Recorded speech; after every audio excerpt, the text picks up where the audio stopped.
أعوذ بالله من الشيطان الرجيم بسم الله الرحمن الرحيم يا أيها الذين آمنوا O you who have believed هل أدلكم على تجارة Shall I guide you to a transaction تنجيكم من عذاب أليم that will save you from a painful punishment. We learned at the beginning of the surah that there were some companions who expressed their desire to know that which Allah subhanahu wa ta'ala loves a lot. Why does a person want to do that which Allah loves a lot? In order to be saved from painful punishment. So Allah tells us, Ya ayyuhalladhina amanu, hal adullukum, shall I tell you about a tijara that's going to save you from adhabin alim? Adullu is from the root letters dal, lam, lam, from the word idlal, not idlal. This is dal. And idlal is to point out, to show, to direct, to inform. So shall I inform you about a tijara? Such a tijara, such a trade, such a bargain, whose profit is that tunjikum min adhabin alim. It will save you from the punishment which is painful. Which painful punishment is this? Punishment of the hereafter. Punishment of hellfire. Punishment of the grave. Tunjikum min adhabin alim. If you look at it, the word tijara has been used over here. Business, trade. Business, trade, it demands a lot of time and dedication from a person. Look at any businessman. Any person who has a business, whether it is of real estate or it is of selling cars or anything that he's doing, it requires a lot of time as well as dedication from him. A lot of sacrifice, a lot of effort, a lot of skill. It requires him to be learned. It requires him to be alert. It requires him to be sharp. It requires him to use his mind. And if you think about it, sometimes it's almost inconvenient to do it. Having a business is almost inconvenient. Why? Because it takes so much of your time. It takes so much of your energy. If you think about it, people who work 9 to 5, so much of their week goes in what? Just working. And at the end of the week, perhaps they're doing some work which they don't really like. But why is it that they do it? Because it is necessary. Similarly, when a person has invested in a business, he has to spend time away from his family. He has to work at odd hours. He has to be concerned about meeting deadlines. There's a lot of tension, a lot of worry. But it's all worth it. If you think about it, the easy solution would be to not do it. Don't have a business. Don't have this trade. Don't work there. And at the end, have no money. But is that really good? No. When you have invested your time and money and energy in a business, yes, it's very hard. It's very difficult. But the result, the profit that you gain at the end, the money that you get at the end, it's all worth it then. Sometimes we see that people, they will spend time away from their family. They will put in so many hours in doing their work, but they will do it anyway. Why? Because they want to become wealthier. They want to live in luxury, or they want to provide money and luxury to who? To their children, to their family. So a tijara requires a lot from a person. And it would be convenient to not do it. But you have to do it if you want to survive, if you want to achieve something great, if you want the profit at the end, if you want the benefit at the end. And sometimes we see that people, the business that they're doing, they get all that money. Okay. But even if they don't get that money, regardless of the money, why is it that they're doing it? Because it gives them a sense of fulfillment, a sense of achievement that they have actually done something. Sometimes I wonder, I look at some people, mashallah, they're doing really well when it comes to the dunya. They're spending time here, they're traveling here, they're constantly making more and more and more money. And where are their children? At home. And where are they? Always traveling. When do they get to see their children, spend time with their children? Perhaps on the weekends. Rarely on the evenings. But why are they doing it? Why? Because it gives them a sense of accomplishment. It gives them a meaning, a purpose. And at the end, the profit that they gain, the career that they're building, that's what is most important to them. So Allah subhanahu wa ta'ala tells us over here, He asks us, shall I tell you about a tijara? And this tijara, if you invest in it, if you put your mind and energy and skill and everything into it, what's the profit? What's the result? That you will be saved from the painful punishment. There are those people who do business to grow in their dunya. There are those people who have a business so that they have profit, they can make more money. They started with $1 million, they want 6 million, they want 10 million, they want their money to grow. This is why they're doing that business. But Allah subhanahu wa ta'ala over here offers us an opportunity. He points out a different kind of tijara, whose profit, whose result is not this dunya, but what is the profit? What is the profit? Akhirah. Security in akhirah. Tunjikum min adhabin alim. It will save you from the punishment that is very painful. Meaning, the profit is, the benefit is that your akhirah will be secure. And this profit is guaranteed. This benefit, this outcome is guaranteed. Because it's an all profit, no loss investment. If a person has a business in dunya, are there risks involved? Huge risks, big risks. He doesn't even know if he'll actually make any profit.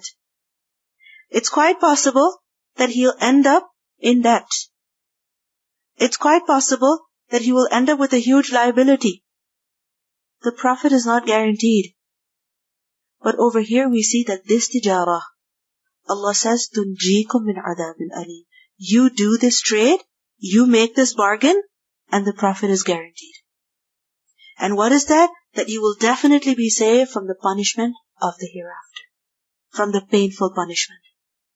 But just as any trade demands something from you, this trade also demands something from us.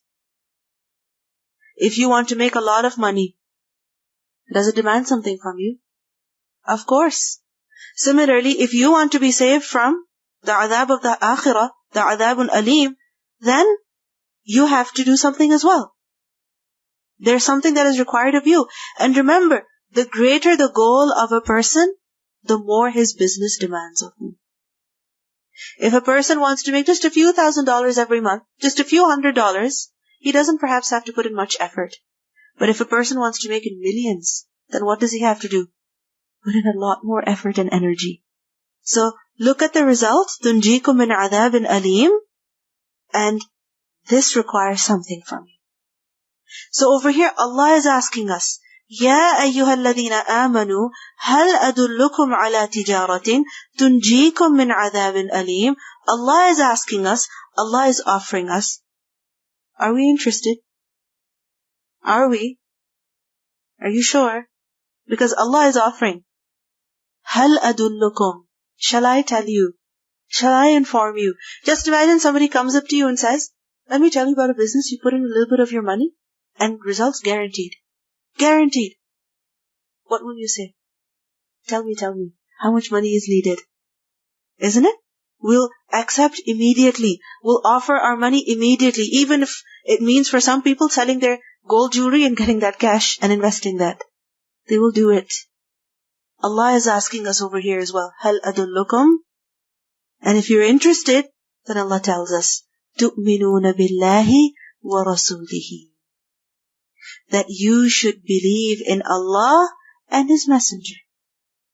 The first thing that you have to do is that you must have the right iman. Tu'minuna billahi wa rasulihi. And remember, believing does not just mean affirming. Belief does not just mean to affirm, but what does it include? Acceptance, submission as well. So do what is required of this iman as well. Iman in Allah requires a person to do certain things. Iman in the Messenger requires a person to do certain things. تُؤْمِنُونَ بِاللَّهِ وَرَسُولِهِ. Don't let your iman fade away. Maintain it. Keep reviving it. Believe as you should believe. And prove your iman as well. So the first thing, iman.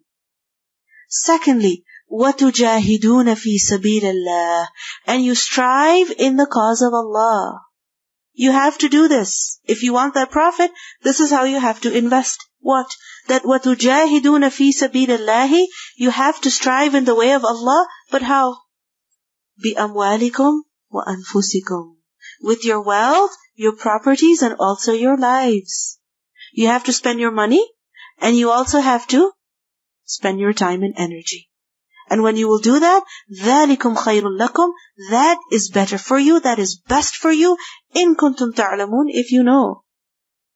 This is the best thing that you can do. Because if you don't invest in this tijara, then you would be losing out. You would be in loss. You would be with nothing.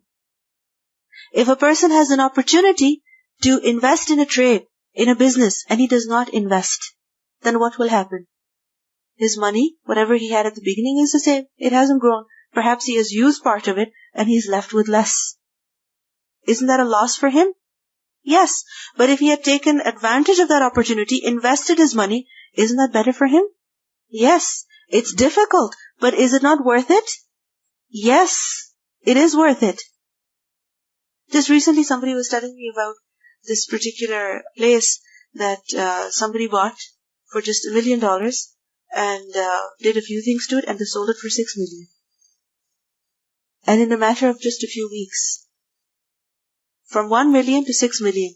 And this other person had the opportunity, somebody they knew had the opportunity to buy that same place, but they said, no, forget about it, too much work, they didn't bother. And look at the big opportunity they have lost. Imagine, from 1 million they made 6 million. And this other person, he's just sitting with his million. It's just there. So Allah says, ذَلِكُمْ خَيْرٌ لَكُمْ إِن كُنْتُمْ تَعْلَمُونَ. That's much better for you. It's worth it. إِن كُنْتُمْ تَعْلَمُونَ. Now over here 2 things are mentioned. That 2 things you have to do in order to secure your akhirah. In order to be saved from painful punishment. 2 things you have to do. First of all, iman. And secondly, jihad. وَتُجَاهِدُونَ فِي سَبِيلِ اللَّهِ بِأَمْوَالِكُمْ وَأَنفُسِكُمْ. Now what does it mean by jihad?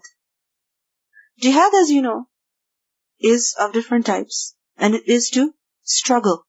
It's from juhud. Jahad. To struggle, to endeavor, to put in one's maximum effort in accomplishing something or in removing some harm. This is what jihad is. Now, earlier in the surah, what was mentioned? What was mentioned? Qital. What does Allah like? إِنَّ اللَّهَ يُحِبُّ الَّذِينَ يُقَاتِلُونَ فِي سَبِيلِهِ صَفًّا كَأَنَّهُمْ بُنْيَانٌ مَرْصُوصٌ. Qital was mentioned earlier. Now what is being mentioned? Jihad. And jihad is broader. It's a broader term that includes qital as well. It is to put an effort at a large scale to promote the deen of Allah.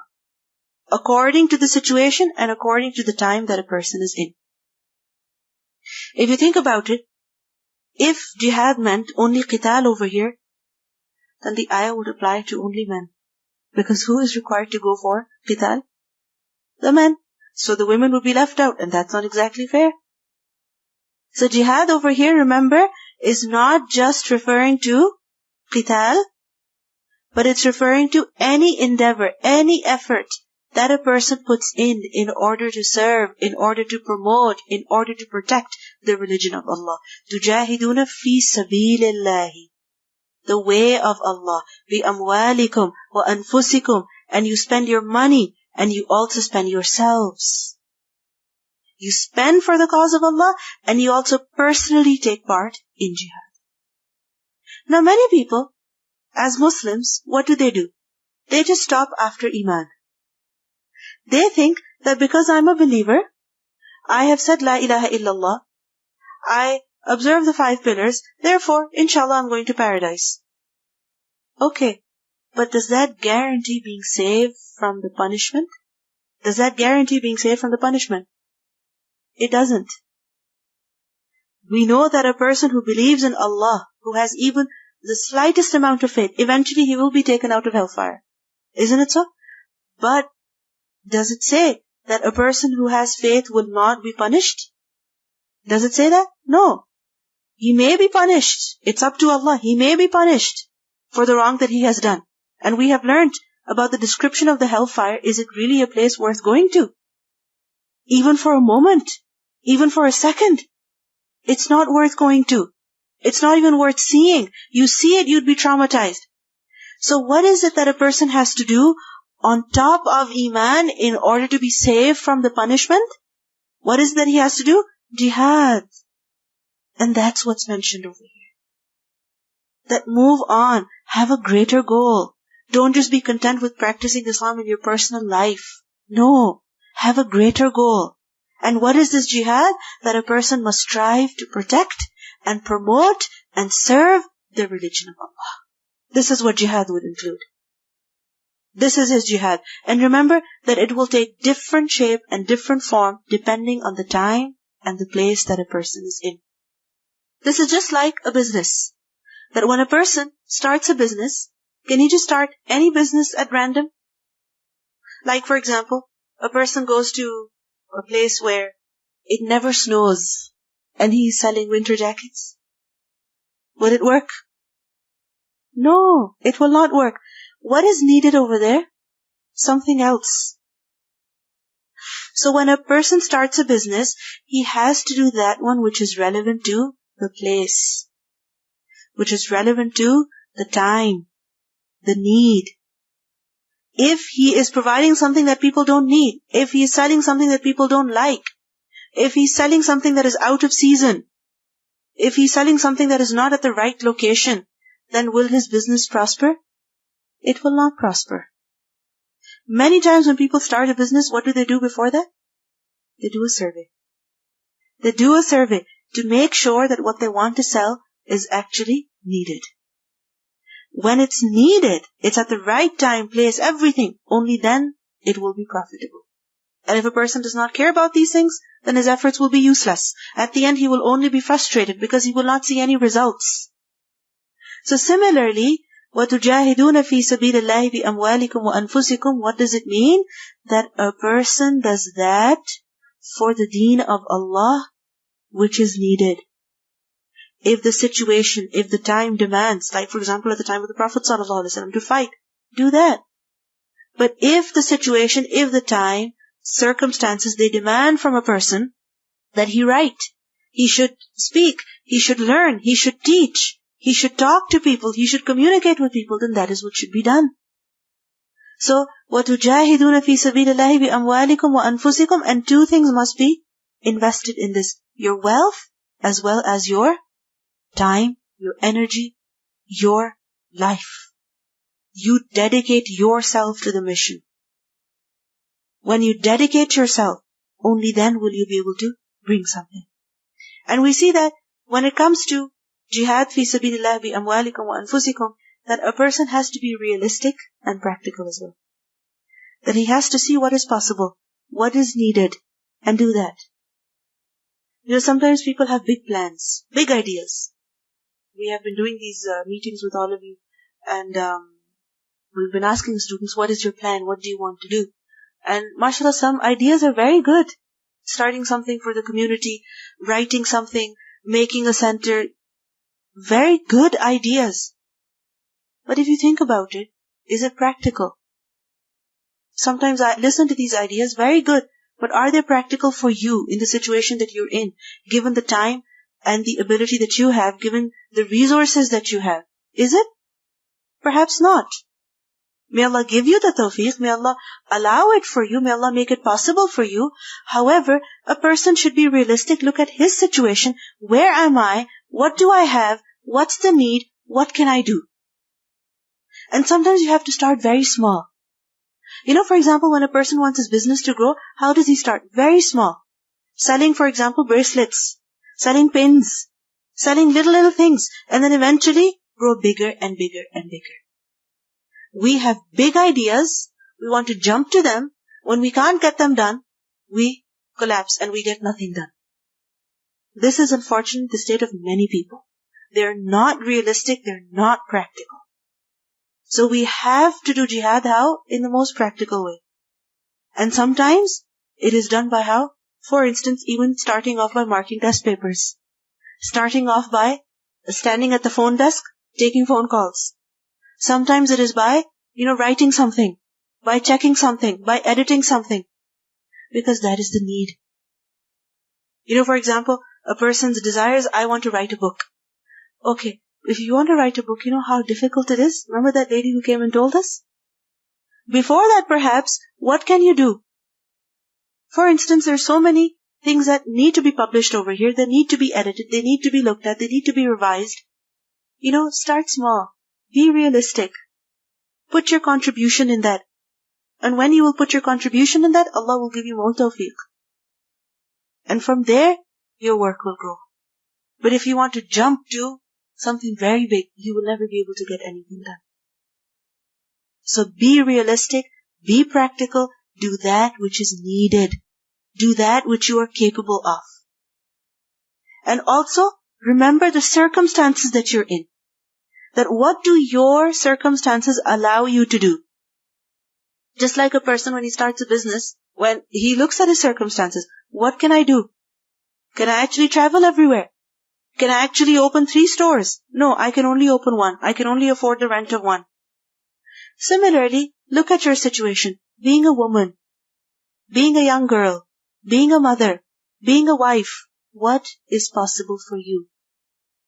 Sometimes I see girls that make huge plans. I'm going to study for 3 years, then I'm going to do hifz. It's going to take 2 years, then I'm going to go here, I'm going to do this. I'm like, what, that's 7 years. And before that, you'll be married with children. And your family is not going to look at the plan that you have. And if you have such a huge plan, and you get married halfway through, and you end up with your children, then you won't be able to get anything done. Then is your jihad going to collapse? Should it come to an end? Should it come to a stop? No, it should not. So be realistic and practical, and look at the circumstances that you're in. This is very, very important. We learned earlier about bunyanun marsus, working together. And remember that when people are working together, yadullahi fawqa al-jama'ah. The help of Allah, the assistance of Allah is there. Allah's hand is on them, meaning He protects them, He guides them, He shows them the way. There is barakah in their efforts. So, the best way of doing jihad is what? That you start something yourself alone? You're not going to get much done. The best thing is that something that's already going on, you contribute in that. Because when you will contribute in that, when you will work along with other people, you will get training. You will learn many things. Many things. For example, there are many girls who say, Inshallah, after the course, I want to teach. Very good. I want you to. Whatever you've learned, this is what we've been emphasizing. Pass it on. But before you can pass it on, don't you think you need to revise? Don't you think you need a little bit of training? Of course you do. Remember that a plant, when it grows gradually, then it's firm.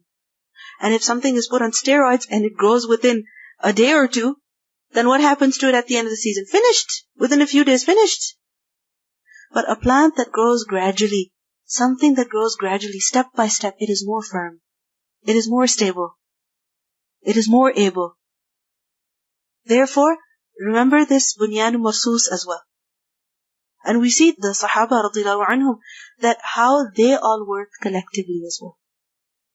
When the Prophet sallallahu alaihi wasallam, before doing hijrah, how he sent Mus'ab ibn Ubayd and Abdullah ibn Maktoum to Medina. And when they went there, they started teaching. It was the 2 of them together. They started teaching over there. Many people became Muslim. And Muslims were together in Medina. And then later on, the Muslims in Abyssinia, even they came and joined them. Because you have to be together. Because when you're together, you're stronger. You can get more done. But when each person is doing one thing here, one thing there, efforts are divided, results are also limited. You cannot get much done all by yourself. Because remember, when it comes to teaching, for example, we just look at it from the lecturing point of view. But behind that, along with that, there are many, many things that need to be done. Believe me. For example, if I wasn't teaching here, with all the people here, with all the supporters, I wouldn't be able to do it. If you would tell me, go and record at your own house, this lecture, give it for 2.5 hours, I wouldn't be able to do it. Because I need the help of other people. I need somebody to look after my child. I need somebody to tell me, okay, from where to where. I need somebody to help me with my work. When you work together, you can get something done. But if each person is thinking, no, my thing, then you end up with nothing. So, jihad, how is it to be done?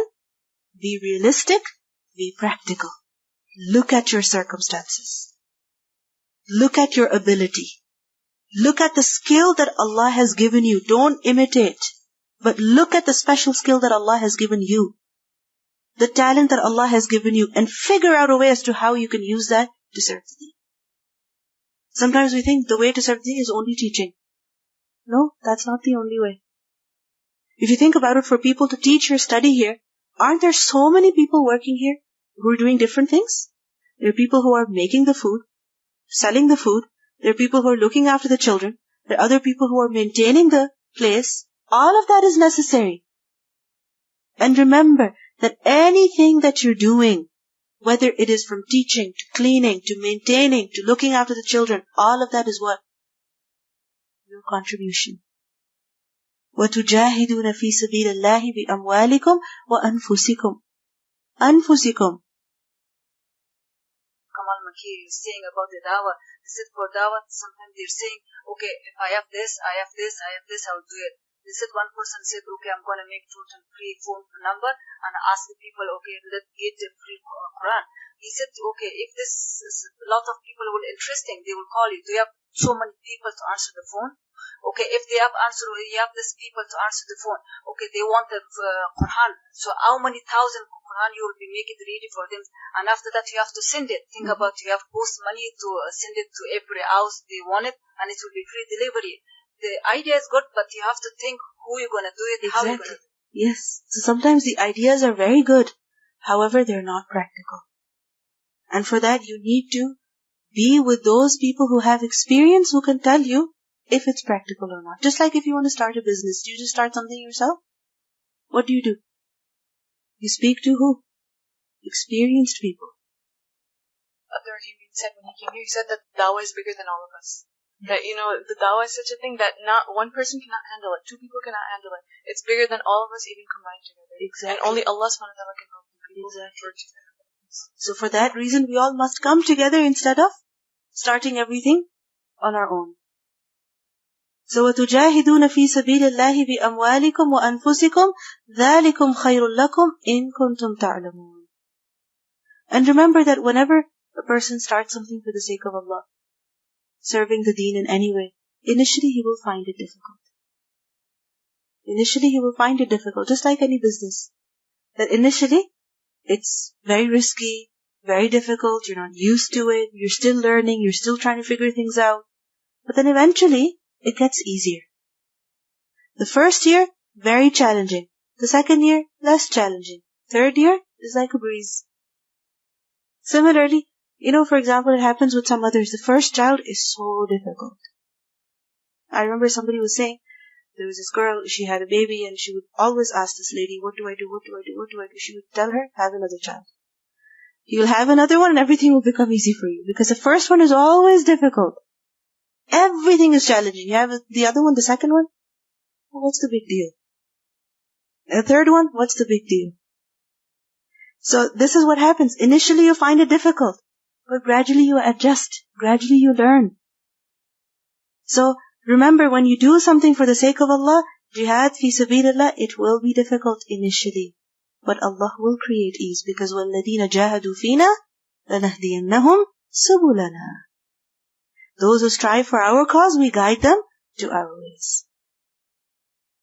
I was thinking jihad is still exerting at your utmost, right? So while you're saying, yes, it has to be realistic, it'll still be, look at your circumstances. Some people think of that, like, okay, right now my circumstances are not very suitable, so I'll do it a little bit later.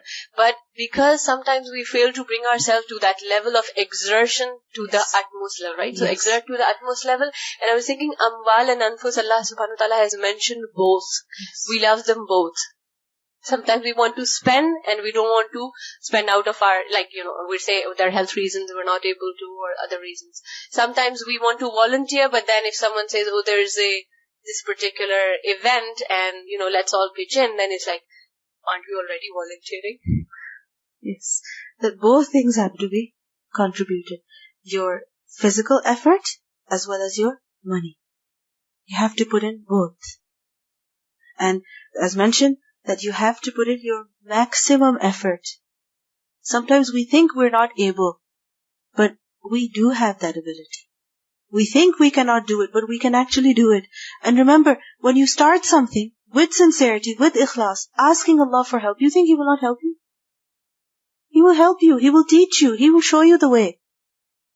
If for some reason someone has inability to continue coming to the campus afterwards, there is so many ways of helping out online. As long as your willingness is there, you're able to give your time, then there's so many, like more than the students enrolled in this physical campus are people who are being helped online. And there's, alhamdulillah, a whole online structure. There's online CI, there's online GIs. They're all ready to do this jihad. That is how those 200 people are benefiting online, and many more.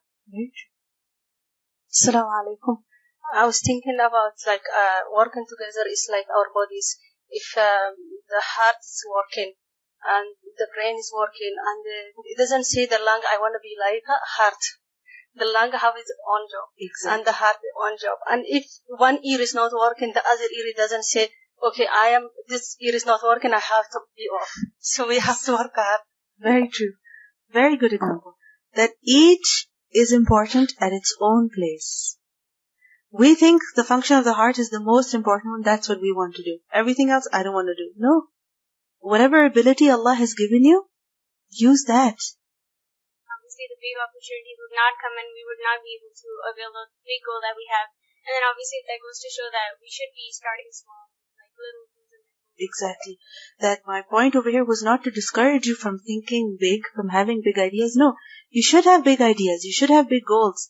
However, when you start with something that you can actually do. Avail the opportunity that is given to you. Because remember, you can only do something big when Allah gives you that opportunity. And Allah gives big opportunities to those who avail smaller opportunities. Because a person has to learn gradually. So whatever comes your way, accept it, take it, and Allah will guide you through it. Allah will take you step by step through it, inshallah. If you think about it, there are many things that a person can do in this life. With his time, with his money, with his energy. وَتُجَاهِدُونَ فِي سَبِيلِ اللَّهِ بِأَمْوَالِكُمْ وَأَنفُسِكُمْ. A person can do many things with his time and money, energy. Like for example, a person strives to become a doctor. A person strives to build a career. But does that guarantee success in dunya and akhirah? It doesn't. What guarantees success in dunya and akhirah? It's jihad fi sabilillah bi amwalikum wa anfusikum. This is why Allah says, ذَلِكُمْ خَيْرُ لَكُمْ إِن كُنْتُمْ تَعْلَمُونَ. That's better for you if you know. This is the best thing that you could do in your life. The best thing that you could do in your life. The best that you could get out of your life. And if you do anything else, if you do something else, that would be selling yourself cheap.